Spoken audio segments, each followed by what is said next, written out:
free data for 1 whole year worth 86,500 shillings, making the effective price of the 4G phone 163,500 shillings only. Airtel, the smartphone network.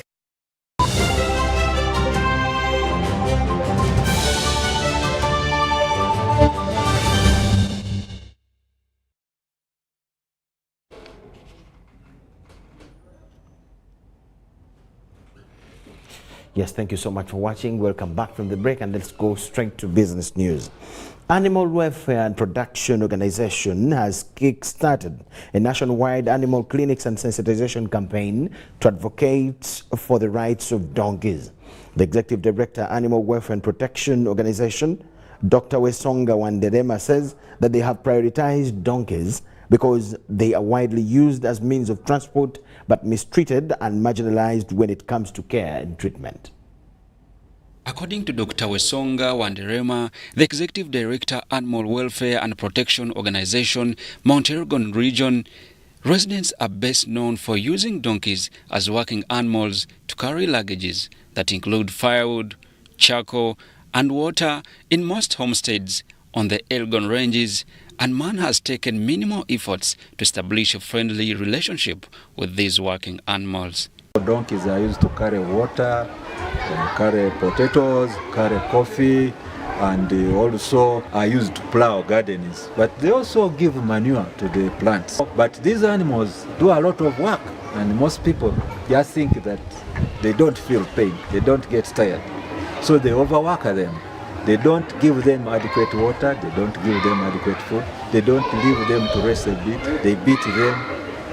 So these animals don't give much, and yet these farmers depend on these animals. But if we can improve the love, care, attitudes, mindsets of our poor farmers here, to know that animals also have feelings. Dr. Wesonga expressed that donkeys are a source of income to many homesteads in eastern Uganda, but given the increased poverty, some community members cannot afford animal treatment, which prompted the organization to establish animal clinics to provide free examination and treatment to enhance household incomes. Wanyero Stephen, a farmer who uses donkeys in his business in Namabia sub-county in Namisindwa district, explained that donkeys have improved his household income, but was challenged by the cost of treatment he could not afford. Animals has helped us too much in terms of transporting our goods from the gardens.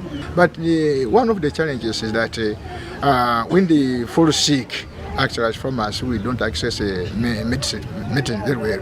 But we thank this organization which has come. It has given us a lesson, we have learned, they have promised to give us a clinic. Close to 60 donkeys have been examined by Dr. Gizamba Patrick, Animal Welfare Officer, at Namirama Playground, Namabia Sub-County, in Namisindwa District. The vet examination established that most of them were in poor health conditions. In my investigation, I realized that some of these donkeys in Namisindwa, they have very many wounds. Very many wounds. The farmers have overtied the ropes with these donkeys. Some have very many skin rashes. Some of them are very emaciated. UBC Lunchtime News. The Permanent Secretary, Ministry of Finance, Planning and Economic Development is in the Albertine Graben to get abreast with the ongoing oil and gas activities in the area. In his tour of key oil project sites, Gobi reiterated government's commitment in ensuring that the 2025 production target is achieved. The signing of the final investment decision has led to increased oil and gas activities in the Albertine Graben. These capital-intensive infrastructural developments are expected to fast-track oil and gas production. So first of all, the companies that were contracted to do this work are very highly qualified companies with standards. It makes the work of the Petroleum Authority easier. The things we regulate include national content, as you were hearing. They include the quality of the work being done here and also the infrastructure that is going to be put in place. It's upon this background that the Permanent Secretary, Minister of Finance, Planning and Economic Development, Ramadan Gobi, has been in the region for fact-finding mission. The projects visited, such as Tilenga, Uganda Petroleum Institute Chigumba, Kabale International Airport, Kingfisher Project, and the oil roads will have significant economic and social impact. In the execution of the projects, transparency, compliance, and respect of implementation timeframes are emphasized. We don't want to see delayed project execution again, especially delays which are on account of avoidable reasons, avoidable mistakes, and so on and so forth. Those ones we shouldn't tolerate it, because they come with a cost, both in terms of money lost, but also in terms of the fiscal space that the government loses. I couldn't exit projects worth over 5.6 trillion shillings. We should have exited and create space for new projects. The Secretary to the Treasury also raised concerns on the quality and durability of the oil roads. Although some of the roads are yet to be officially commissioned and experience huge traffic during the construction works of oil pipelines and the central processing facilities, some sections are already under repair. This is something which should be addressed on why some of these brand new roads which are yet to be completed, we are revising them. I will perhaps get to find out why some of these things happen. The announcement of the FID in February this year marked the beginning of detailed engineering, procurement and construction phase by the joint venture partners, and therefore a commitment to see the first oil by 2025. Like I've mentioned, the construction camps, the area is 100% completed. The central processing facility is about at 50%. And then the construction support base, that one is also completed.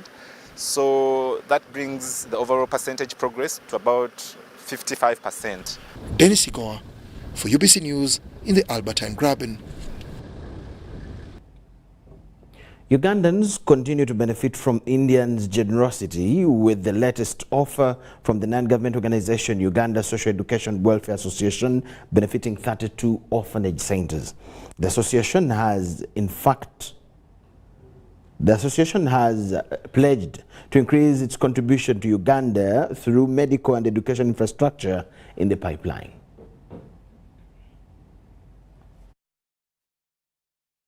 If anyone puts a question of where Ugandans would be minus Indians' generosity, the reply would point to desperation, because the Indians contribute a lot to the economic well-being of Ugandans. The Indians' generosity has now been accentuated with Uganda Social Education Welfare Association that offers food relief to 32 orphanages in and around Kampala. We are doing the charity for education. The name is SEVA, means Social Educational Welfare Association. So we are doing the charity, at the same time educational support and medical support. The orphanages received several food items, including rice, beans, sugar, salt, soap and maize flour. The largest part is being taken by these people from India. And Vahid has done a lot to us, because he's always there. We also call well-wishers more to do as these people are doing, because these are foreigners, they are just spending. And then we have also the Ugandans who have much more money, who can even give, because someone to give in the way of Allah, it is the good heart. The relief was delivered through a collaboration that also had Mandela Group and Mukwano. As a Mandela Group, we are participating to Gazewa, about 10 million worth of food items we distribute. And we are from also member of the UGA Uganda Social Educational Welfare Association. We are doing this charity, giving the orphanages and the masjid.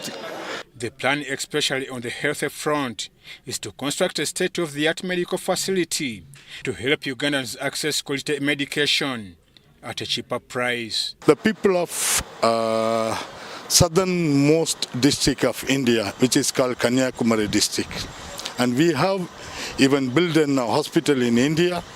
Even we are planning to build a hospital in Uganda also for the poor and down-road people. Uganda Social Education Welfare Association has vowed to spread out their generosity to organized groups across the country.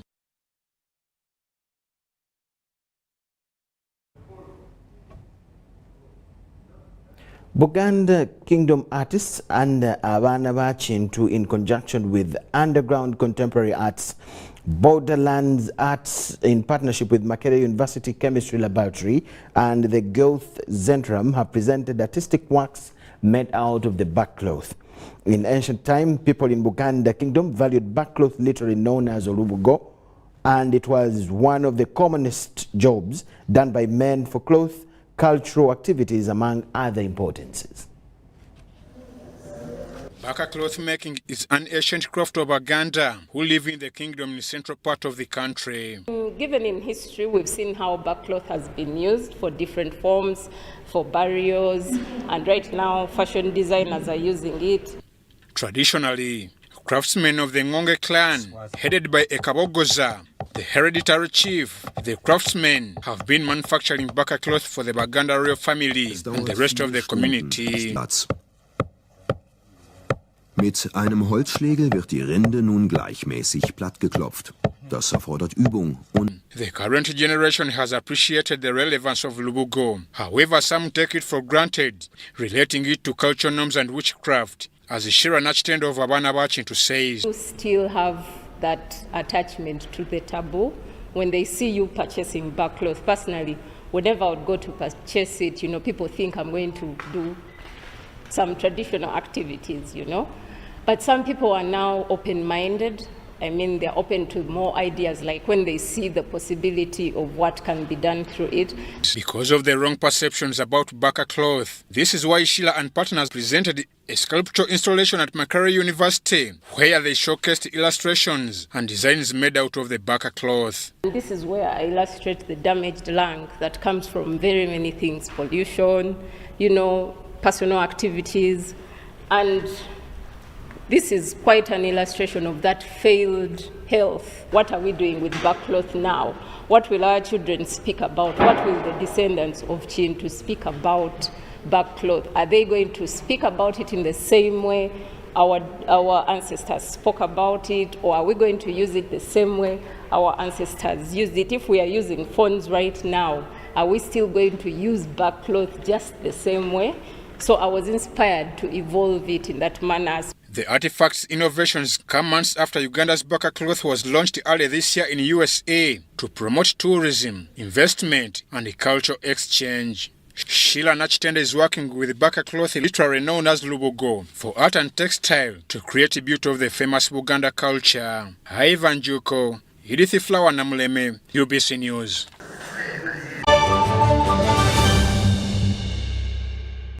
COVID-19 is still here with us. As Sheikh Ramadan Muwajjeh, the Mufti of Uganda, states, let us all take the necessary precautions. Prevention is always better than cure. Let's not go for prayers in mosques, congregational prayers, unless we are masked. Carry your own prayer mat. Sanitize at the entrance. Let's all value the gift of life. Because of the new COVID-19 circulating variants like Omicron, it is very important for all of us to be fully vaccinated with 2 doses of the same vaccine type. It's only those getting Johnson & Johnson who receive only a single dose to be fully protected. Even after vaccination, continue to adhere to all SOPs by wearing a mask properly, covering your mouth and nose, washing your hands regularly with soap and clean water, or using an alcohol-based sanitizer, maintaining physical distance of at least 2 meters from others, and avoiding crowds. Echa COVID-19, chija kugwa. This message is from the Ministry of Health with support from UNICEF and partners. Even with my grandson, a doctor at my side, I struggled to get the help I needed. But he saw something that day. He began to work day and night. He wouldn't quit, even when people said no. He wouldn't stop fighting. He knew.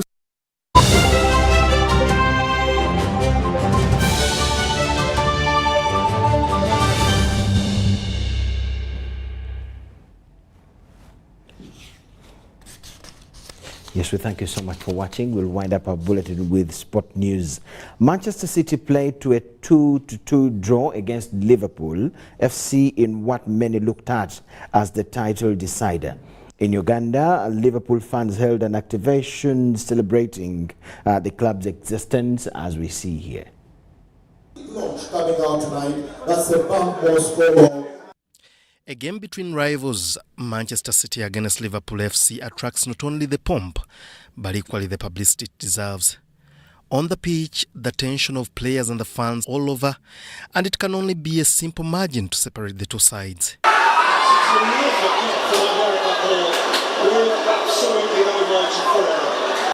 In Uganda, ahead of the Man City-Liverpool game, Standard Chartered Bank hosted a Liverpool get-together fans party at Club Governor.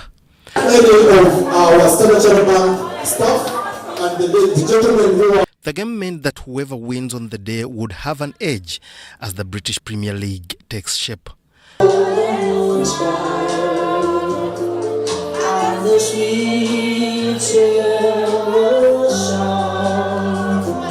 Fronting the Bank More Square More campaign, Standard Chartered Bank looks at rewarding its loyal customers and football fans across Uganda. Yes, so we are here to launch Bank More Square More. It's season 2. We had season 1 last year, and it's about opening a digital account. So you download SC Mobile, open up an account, a digital account, and then you fund your account. So you open it, you fund your account. So at every level, you keep on earning different prizes. Regardless, both teams sharing spoils at the end of the game, Liverpool fans couldn't agree more that Man City was a better team. It's been a very, very tense game. We've been very stressed. We are happy with the draw. Honestly, Man City is a strong team, and a draw at their stadium is the best thing we could hope for, really. First leg was 0-0, this one 2-2. This one lives to expectations since both teams exploit free-flowing football, are press high, and are all offensive at all moments. So you realize that, yeah, why am I happy? Because Liverpool could have lost.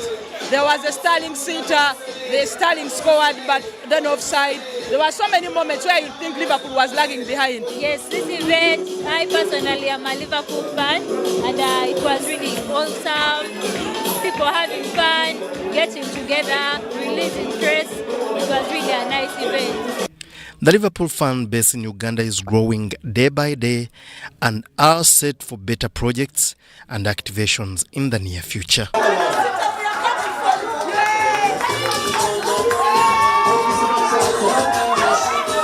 Thank you so much, ladies and gentlemen.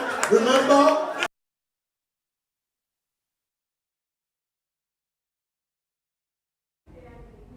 that brings us to the end of all we had for you this afternoon. Thank you so much for watching. My name is Michael Jordan Lukomwa. That is all we had this afternoon, although we are still at work at UBC TV newsroom. We'll give you news in Luganda, Kiswahili, and Rodengonzi, and the team will come in at 8 and 10 with UBC News tonight. For now, enjoy the rest of the day. Happy Easter week. Bye-bye.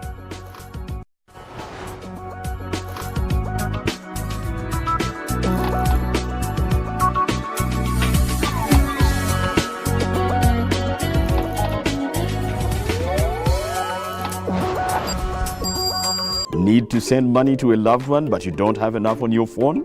Have you run out of fuel but you don't have enough money? Do you want to pay for your car or water but have insufficient funds?